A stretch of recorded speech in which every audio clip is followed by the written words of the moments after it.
The Wilson family's house on Maple Grove Lane was alive with Christmas spirit. Strings of colored lights twinkled along the eaves, and the warm glow of a roaring fireplace illuminated the frost-covered windows. Inside, the air was filled with the aroma of pine, cinnamon, and freshly baked gingerbread cookies. It was Christmas Eve, and 12-year-old Timmy Wilson was practically vibrating with excitement. His dog, Max, a golden retriever with an unyielding loyalty to the family, sat at his feet, tail wagging in rhythm with Timmy's giggles as he unwrapped a new board game to preview before Christmas morning. "Save some of that energy for tomorrow, champ," Mark Wilson said, his voice warm but tinged with exhaustion after spending hours assembling last-minute gifts. His wife, Sarah, smiled as she adjusted a wreath hanging by the mantel. "You're going to need it when you see what Santa brings." Timmy grinned mischievously. "I think Max already knows. Don't you, boy?" he teased, scratching Max behind the ears. Max barked, a sound that echoed through the cozy room and brought laughter from his parents. Outside, snow fell steadily, blanketing the quiet neighborhood. The town of Pinewood sat on the edge of a vast, dense forest, a place Timmy had always found fascinating. He loved to explore the woods with Max during the summer, but tonight, the towering trees beyond their yard seemed dark and foreboding. Still, the holiday cheer inside the house cast a comforting glow, and the family felt safe. Until Timmy disappeared. It happened suddenly. One moment, he was by the window, peering out into the snowy yard, and the next, the house was eerily quiet. Sarah called out, her voice light at first. "Timmy, are you hiding?" There was no answer. Mark joined the search, checking the kitchen, the basement, and even the attic. As minutes stretched into an hour, their calls became more frantic. "Timmy, this isn't funny," Mark yelled, his voice cracking with fear. Sarah clutched Timmy's scarf, which had been left draped over the back of a chair, as though holding it would somehow summon him back. Max began to pace by the front door, letting out a low, anxious whine. His nose pressed against the crack where the door met the floor, sniffing the cold air. When Sarah opened it, the dog bolted into the yard, barking and circling as if searching for something.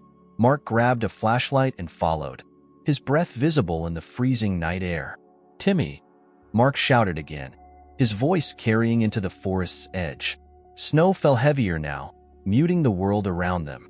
The beam of the flashlight flickered over the untouched white blanket of snow, revealing no tracks, no signs of movement. It was as though Timmy had vanished into thin air. The police arrived quickly after Sarah's panicked call. Officers searched the house, then fanned out into the neighborhood, knocking on doors and asking questions. Neighbors bundled in coats joined the effort, carrying lanterns and flashlights, their voices echoing through the night.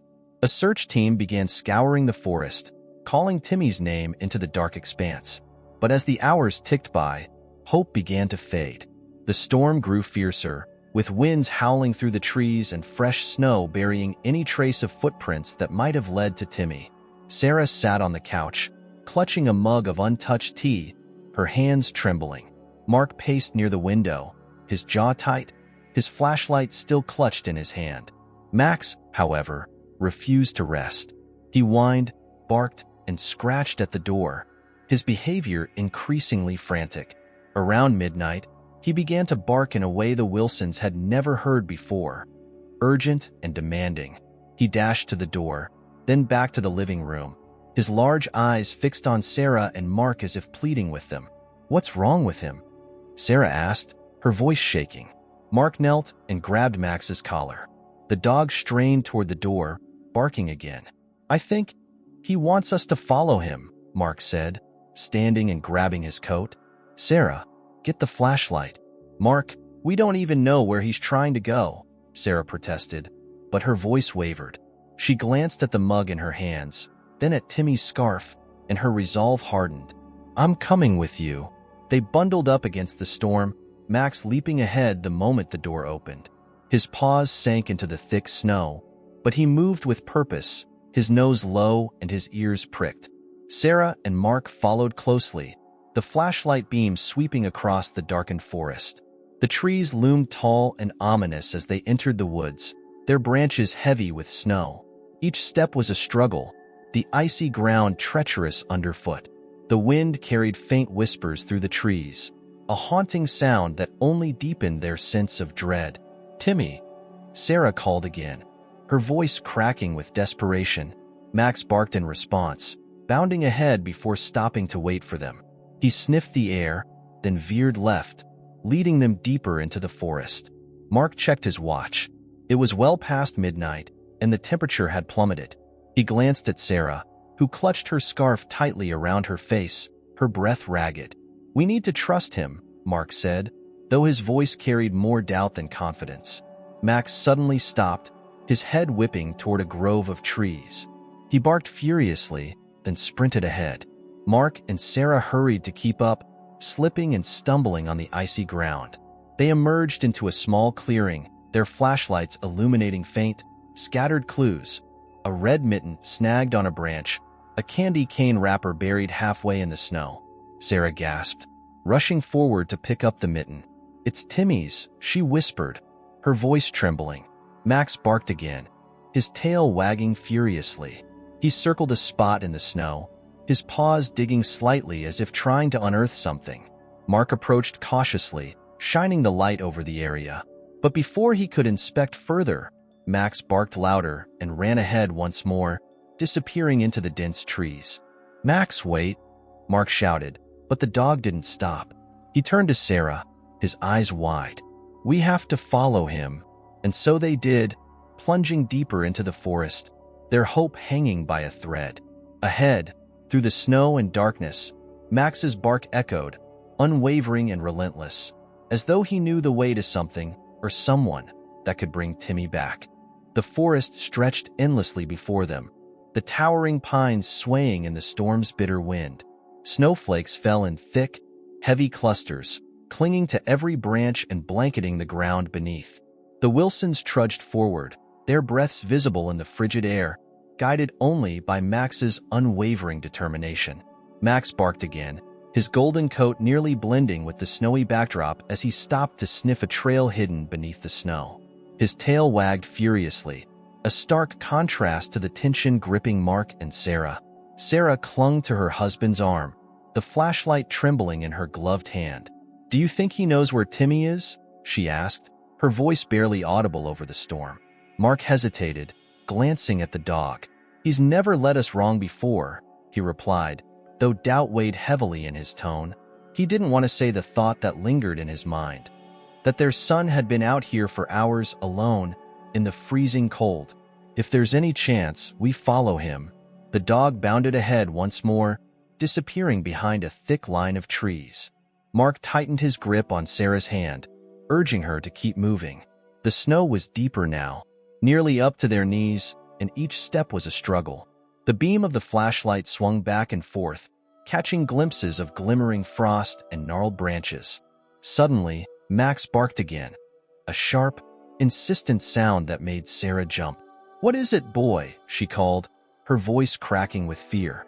When they caught up, Max was pawing at the snow near a bush. Something glinted in the light. Sarah knelt, brushing away the powdery layer with trembling hands. It was Timmy's red mitten. She gasped, clutching the small piece of fabric as though it were a lifeline. Tears welled in her eyes. "Mark, it's his," she whispered. "He was here." Mark knelt beside her, inspecting the ground. The mitten had been dropped recently. Its vibrant color hadn't yet dulled under the snow's weight. He scanned the area, his flashlight catching the faint imprint of footsteps leading further into the woods. "Sarah," he said, pointing, "he went this way." Max barked again, sniffing the mitten before bounding in the direction of the footprints. Sarah rose unsteadily, still clutching the mitten.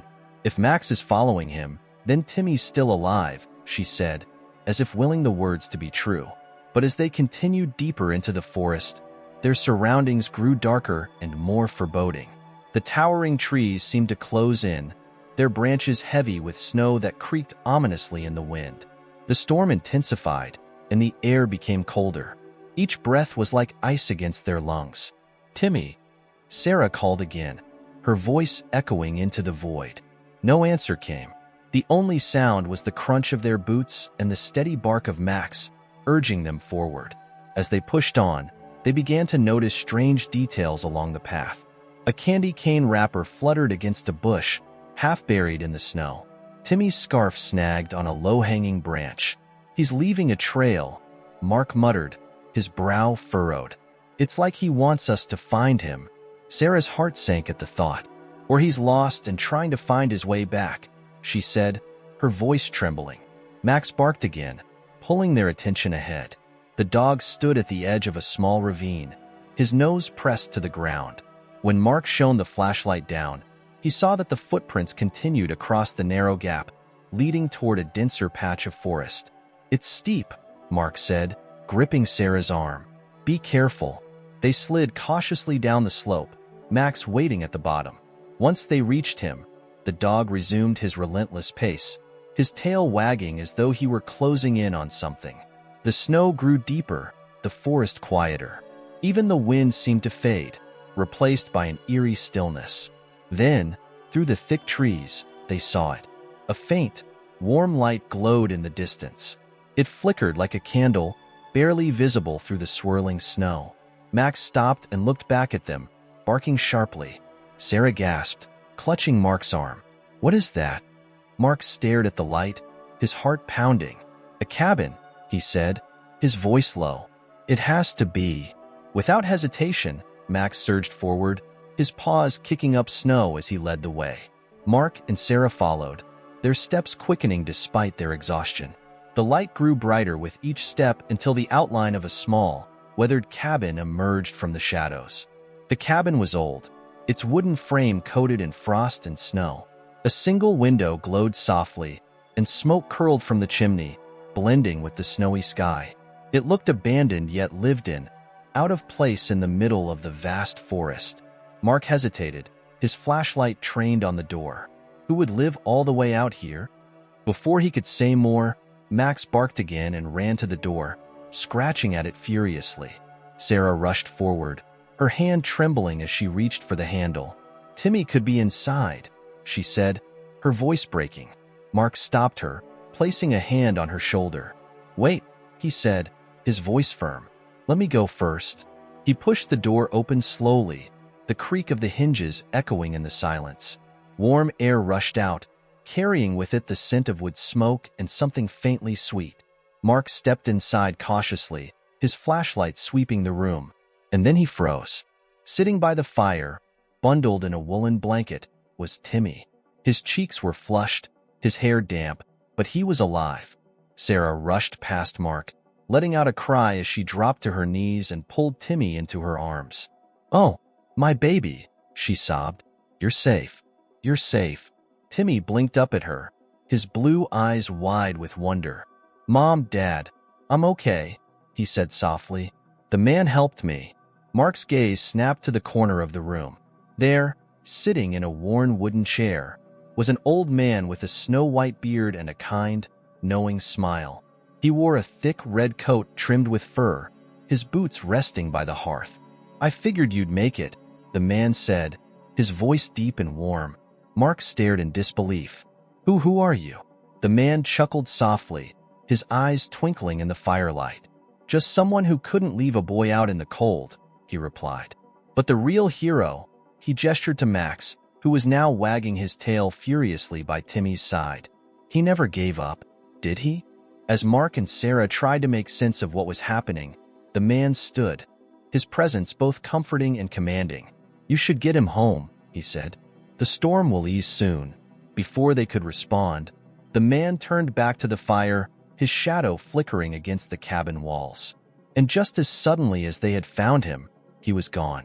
The Wilsons stood frozen in the middle of the small cabin, their minds spinning with disbelief.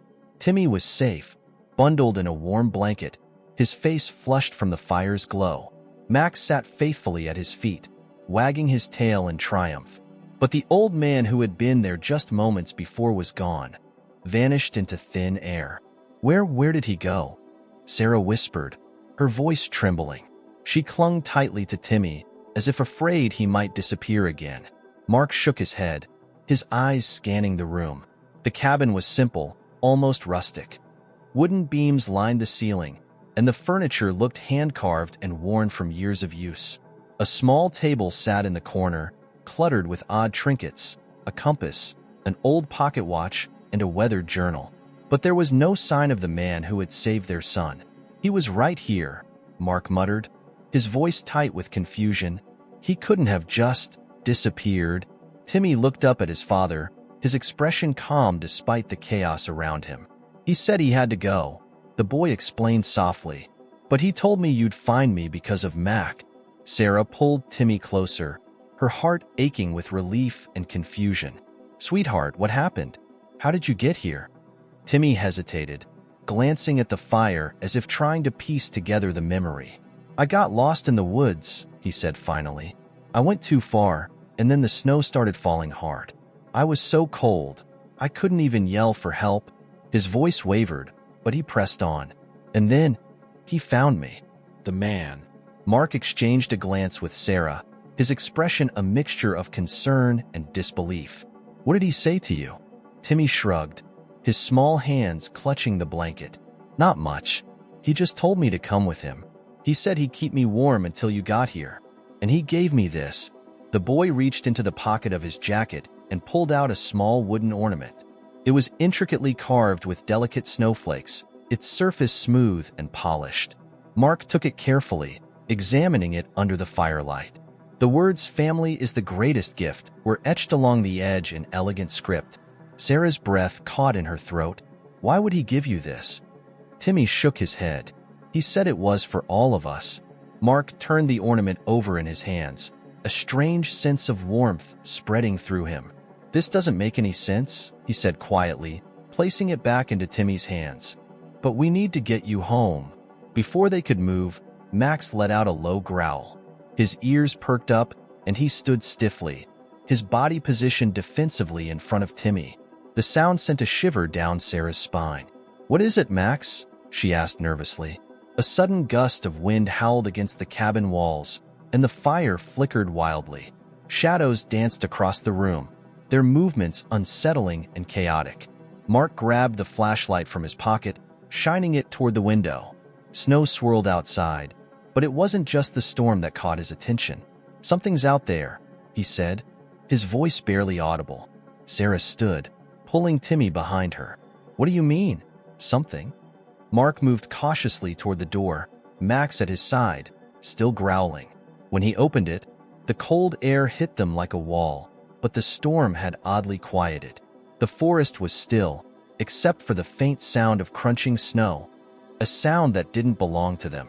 Mark swept the flashlight across the clearing. At first, there was nothing but the dense wall of trees. Then, a shadow moved between the trunks, too fast to be natural. His heart raced as he tried to focus on the shape, but it vanished as quickly as it appeared. "We're not alone," he muttered, closing the door firmly. He turned back to Sarah, his face pale. "We need to leave. Now." "But the storm," Sarah began, but Mark cut her off. "It's better than staying here," he said, his voice firm. "Whatever's out there doesn't feel right." Timmy clutched the ornament tightly, his eyes wide with fear. "The man said we'd be safe," he whispered. Mark knelt down, placing a hand on his son's shoulder. "We will be Timmy," he said, "but we need to keep moving." They bundled Timmy in extra blankets from the cabin and prepared to leave. Max led the way once more, his body tense but focused. The storm seemed to ease as they stepped outside, the snow falling more gently, though the cold was still biting. The light from the cabin faded quickly behind them, swallowed by the forest. The path was treacherous, with icy patches and deep drifts slowing their progress. Mark kept the flashlight trained ahead, his grip on it tight. Every now and then, he glanced back, his paranoia growing with each step. He couldn't shake the feeling that they were being followed. And then they heard it. A low, guttural sound echoed through the trees, a noise unlike anything they'd ever heard. It was deep and resonant, like a mix between a growl and a howl. Max stopped abruptly, barking furiously in the direction of the noise. "What was that?" Sarah whispered, clutching Timmy closer. Mark didn't answer. Instead, he urged them forward, his pace quickening. "Don't look back," he said firmly. "Just keep moving." The The sound came again, louder this time, closer. Max barked incessantly, his body braced as if ready to defend the family. The Wilsons hurried through the forest, their breaths ragged and visible in the freezing air. Timmy suddenly stopped, pulling on Sarah's hand. "Wait," he cried. "The ornament. It's glowing." Sarah looked down, her eyes widening in shock. The small wooden ornament in Timmy's hands was indeed glowing faintly, its light soft but steady. "What's happening?" she asked, her voice filled with both fear and wonder. "I don't know," Mark said, his eyes darting between the ornament and the dark woods. "But maybe it's a sign." The glow seemed to pulse, almost as if it were guiding them. Timmy held it up, and Max barked again, this time running ahead with renewed energy. "Follow Max," Mark ordered, his voice urgent. The family moved quickly, the glowing ornament lighting their way as the strange growls faded into the distance. Max led them to a narrow path that sloped upward, and soon, the trees began to thin. The air felt different, less oppressive, almost lighter. And then, just ahead, they saw the edge of the forest and the faint lights of their home shining through the snow. They had made it, for now, at least. But the mystery of the man in the cabin and the glowing ornament was far from over. The Wilsons stumbled out of the forest, the storm's icy grip easing as they reached the familiar sight of their snow-covered backyard. Their house stood like a beacon of warmth and safety, its lights glowing faintly through the frost-glazed windows. Max was the first to bound up the porch steps, barking triumphantly. Sarah clutched Timmy tightly as Mark ushered them inside, locking the door behind them with a trembling hand. The warmth of their home felt surreal after the harrowing journey. Sarah quickly wrapped Timmy in another blanket, her hands shaking as she smoothed his hair. "You're home now," she whispered, her voice thick with relief. "You're safe." Timmy looked up at her, his small hands still clutching the wooden ornament. "But the man," he murmured, his voice soft yet filled with curiosity. "He's the reason we're here." Mark paced the living room, his flashlight still in hand.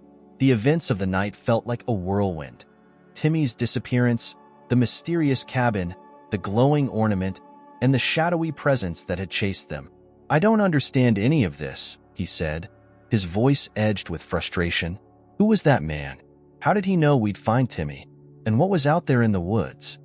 Max let out a low whine, curling up beside Timmy as if to shield him from the lingering tension.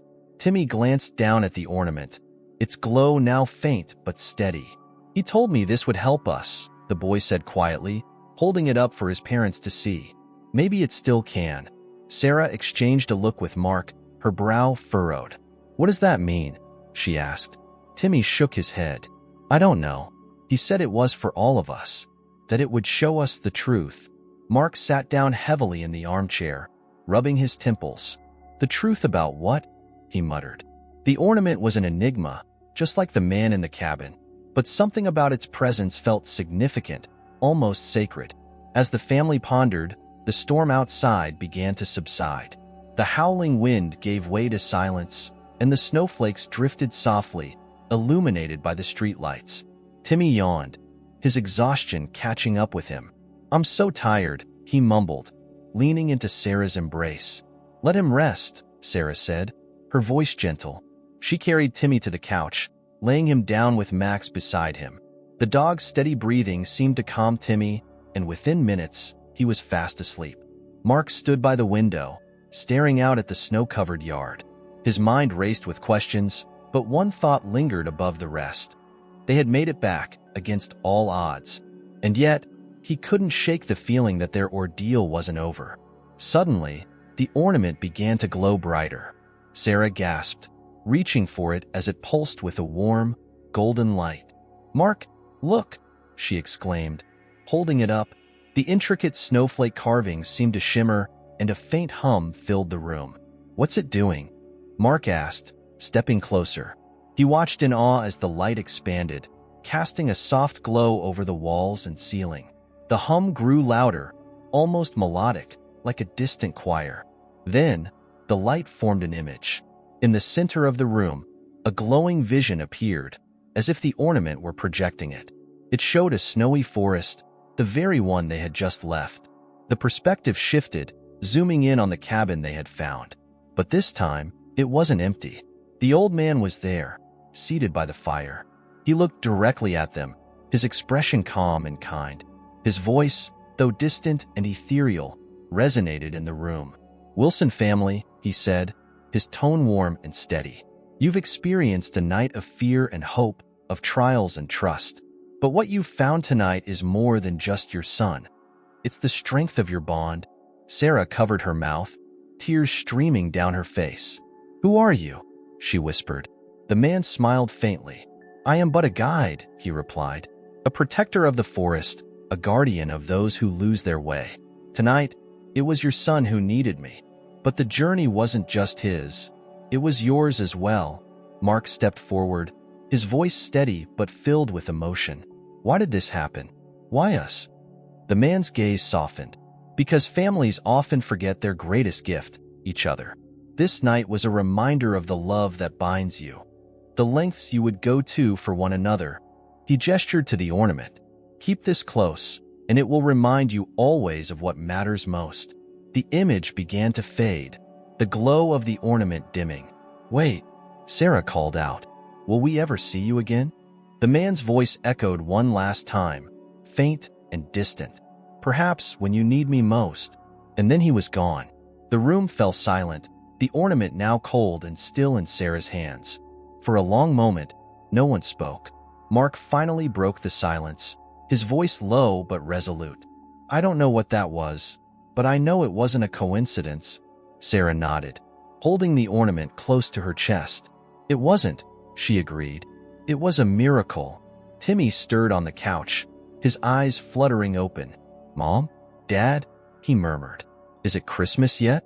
Mark smiled, kneeling beside his son. "It is, buddy," he said, ruffling Timmy's hair. "And you're the best gift we could ever ask for." The family spent the rest of the night together, huddled by the fire. When morning came, the storm had passed, and sunlight streamed through the windows, casting a golden glow over the room. The ornament sat on the mantel, its snowflake carvings catching the light like tiny stars. As they opened their gifts that morning, laughter and joy filled the house. But the true gift, their love and the miracle that had brought them back together, remained the heart of their celebration. Max sat by the fire, his tail wagging as if he, too, understood the significance of the night. And though the mystery of the man in the cabin would never fully be explained, the Wilsons knew one thing for certain. They would never forget the Christmas that reminded them of what truly mattered. The words etched into the ornament echoed in their hearts.